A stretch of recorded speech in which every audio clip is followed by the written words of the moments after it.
Welcome back. Welcome to another episode of Nain Shorts, where we talk about training. Now, typically, we talk about theories and concepts applicable to everybody. But today, I wanted to share a bit about the art that I've been doing for the last 13 years. I don't know if we can call it an art. It's definitely non-traditional, and there's a lot of things that are very different from most traditional arts and even some untraditional arts, simply because of the way that we go about training our students. We do use blades. I mean, we are called the Bladed Mind Ronin. However, we're not actually a blade art. Mostly because, well, you can't walk around with a short sword everywhere and you're not getting into duels with other sword wielding people. It's not one of those things, and it's not the era in which we live in. So how is it adaptable then to the real world? Well, primarily it's our hands, empty-handed techniques, and maybe some knives, but for the most part we train with them. We use them as concepts to learn, to refine our movement, because as we've always preached, regardless of what's in your hand, it's the hand that wields it. So we should learn how to refine the movements of the body, the hand itself. So regardless of what we put in it, we'll be able to adapt, whether it's an improvised tool or it's empty hands or it's against a blade itself.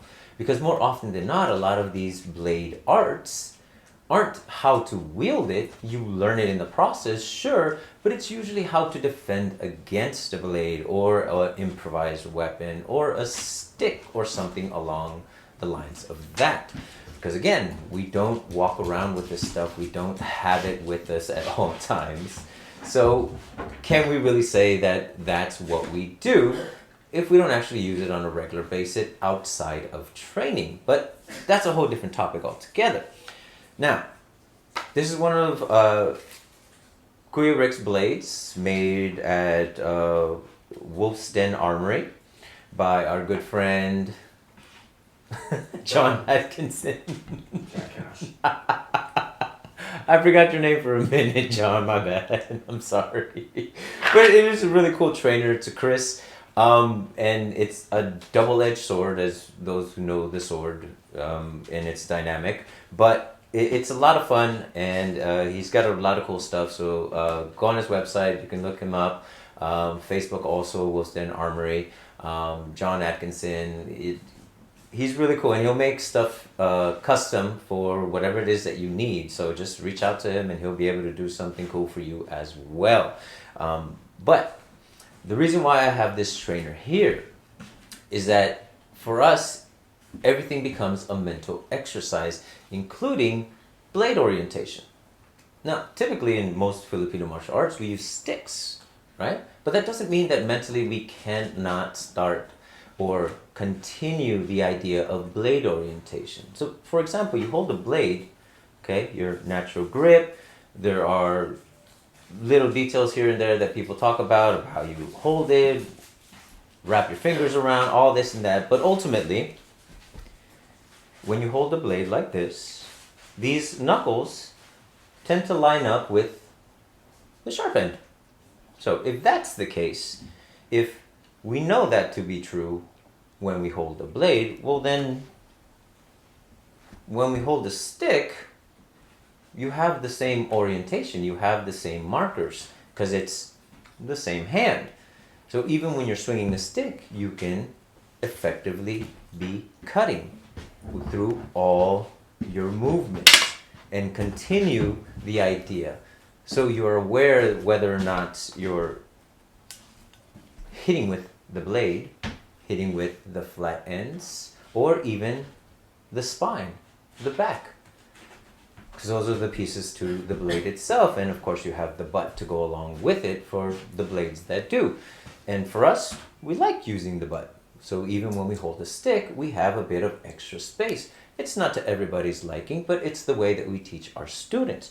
And what we found is when their mind is set on cutting, whether they're holding an actual blade or a stick, they're constantly refining that movement again, repetition is going to happen in martial arts no matter what. But what and how we repeat is going to affect what we pick up and what our body then learns to do. Because there's also blade orientation with empty hand, using the blade of the arm, using the tip, which would, depending on what fist you're making, a spear, it could be a finger, it could be the knuckle, whatever it is, you're teaching your brain to understand exactly where you're putting your hand at all times, regardless of what tool you're holding, because you have the focus, you understand where you're trying to go with it and the concept behind it. That's why I said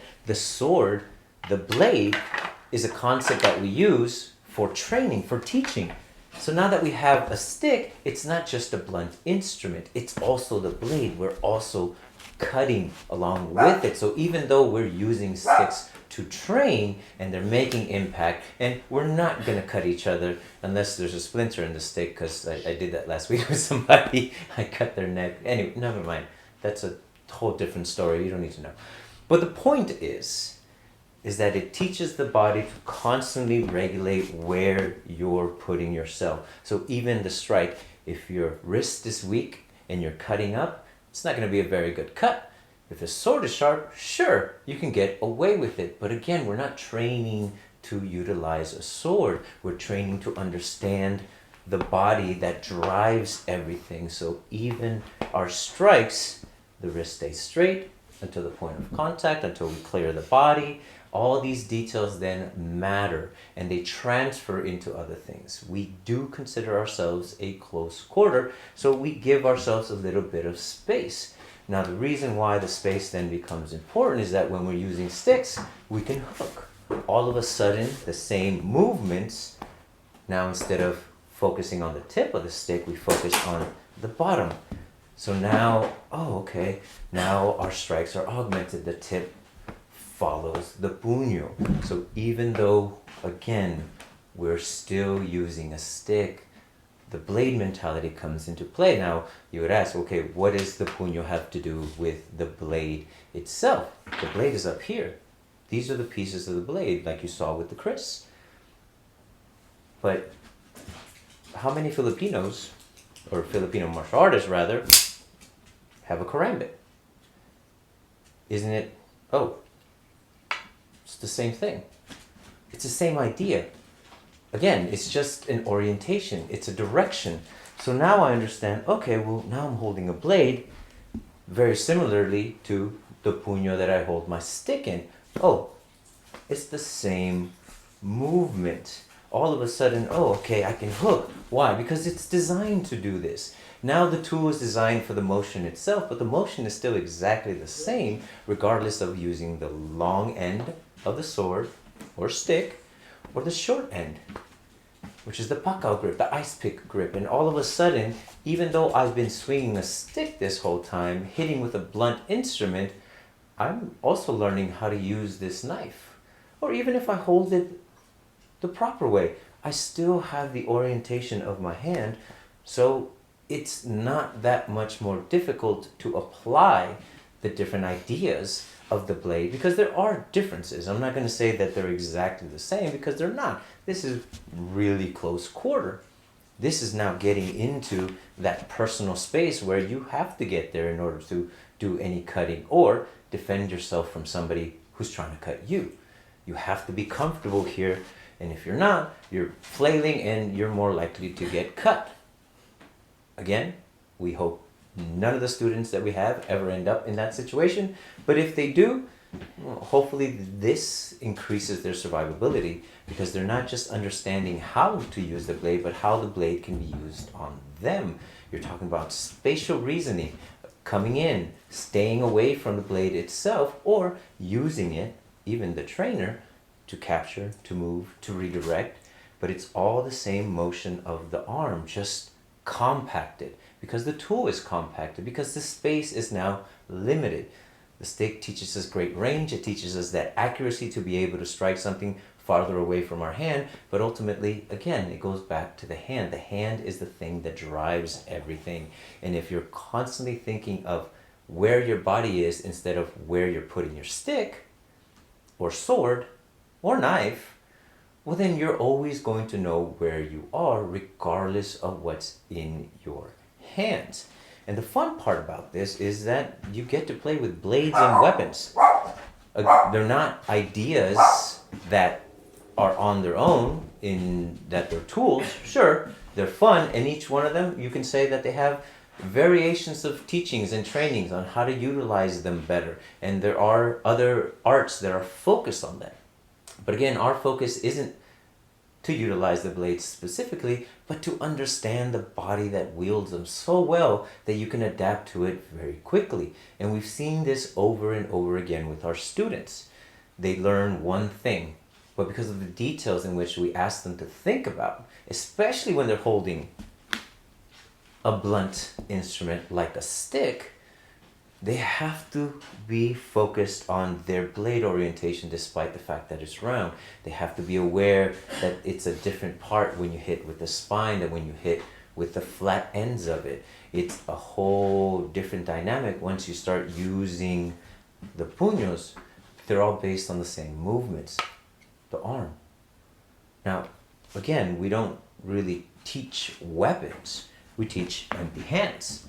The weapons become the tools and concepts we use, from ranging, spacing, but also how sharp are our movements? How direct can we be? How can we utilize the rest of our body in imitation of the blade itself? You hear about elbows being like blades, supposed to be like blades, and not blunt instruments. But if you don't think of them as refined instruments like a blade, sharp things like a sword, well then, will you create that impact? Or is it just something that comes along over time? Again, repetition is a big thing in martial arts, and we'll eventually all get to the same conclusions. The point of the way we teach isn't about doing something different or doing something new. It's like, how quickly can we get to those points? How quickly can we get to those realizations while refining the body to be capable of doing them? And that's why we use this training method where it is blade orientation, it is bladed mind in a sense, but what we're sharpening really is the body, the true weapon. It's not the tools, because even the tools themselves, you can call them weapons, but they're not doing anything on their own without the hand to guide them. And under that concept, let's focus on refining the hand, refining the movement, so everything can become a weapon in your hands and not just the restriction of the tool itself. And even the concept of the tool, as we talked about earlier, the sword becoming an orientation, becoming part of your targeting, become part of the mechanism that drives the arm and how to better refine it. But even, let's say, the knife idea. Now, the concept of a knife is that it is close quarter, it is personal. So what does that mean? It means that we're not making these big swings like we do with the stick. And even this idea of coming up and down, we remove because, well, it just seemed like a waste of time to extend up only to come back down. Instead, we go directly to the target and then we complete the motion because our arms are able to do that. We have that flexibility, but now we have a knife in our hands. Those movements get reduced even more. Now it's right here. All the same motions done, but in a much more confined space. What does that do to the human body?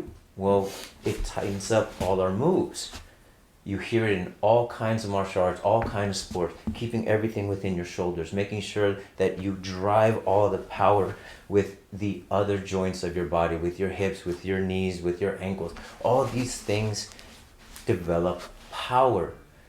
And the crazy thing about it is that our students are learning how to do these things by following the details that we give them based on the blades, based on the tools, as concepts, that they're gaining strength without really feeling like they have to put in that extra effort or that separate class or that other lesson for them to be able to do so. They're already developing it in their body. So when we switch gears, when we put gloves on, when they start hitting bags, the refinement process is even less. Certain tweaks, certain things that have to be said to guide them so they can put the two things together and realize, oh wait, I've been doing this whole time. I just was doing it in a different setting, but my body's already accustomed to it. So they pick up that much faster. And once again, we see this all the time with our students. We switch gears and all of a sudden they're picking up on it that much quicker. We don't have to spend extra amount of time refining or reteaching them something new or a different concept because it's all ingrained in the same movements. The details matter. And if we keep to the details the way that we do, well, then the ideas come. And we've talked about our levels of understanding before. The first one is gross motion. Can you even do the movement? It doesn't have to be clean. It doesn't have to be anything fancy, but there you go. And then come the details. And this is the part that becomes very important because it's not the details of how to swing that specific tool, but it's rather the details of what your body needs to do to get the most out of that one swing, dropping the hand, coming across the body, reducing the movement, and you refine that over and over again. All of a sudden, now you can use a knife. Now you can use your other punches. Now you don't have to use the tool. You can use the spacing that you learn. You can get really tight so everything is compact and you can drive power through mechanics and not through force, not through strength. Meaning that you don't have to take extra time to do cardio and lift weights and do all these other things. Not that there's anything wrong with those things. Those are great for the body and you should do them. But they shouldn't be something separate from martial arts. They should just be something that's part of you already. But even if you don't have it, you can still drive power. You can still hit hard and you can still hold your own in a fight because you've developed the weapon itself. The body, the movements, and everything that goes along with it through ideas and concepts of the tools instead of learning how to use the tools specifically. Because how many tools are there? How long would it take to learn how to use every single one of them? But if you learn how to use the one thing that drives them, well, would it be easier to adapt? No, that's just the way that we teach. Thank you very much for joining me on another one of Nain Short. I hope this was helpful in some way, but if not, it was just me sharing the way that our art works. Thank you again, and till the next time. 3, 2, 1, cut!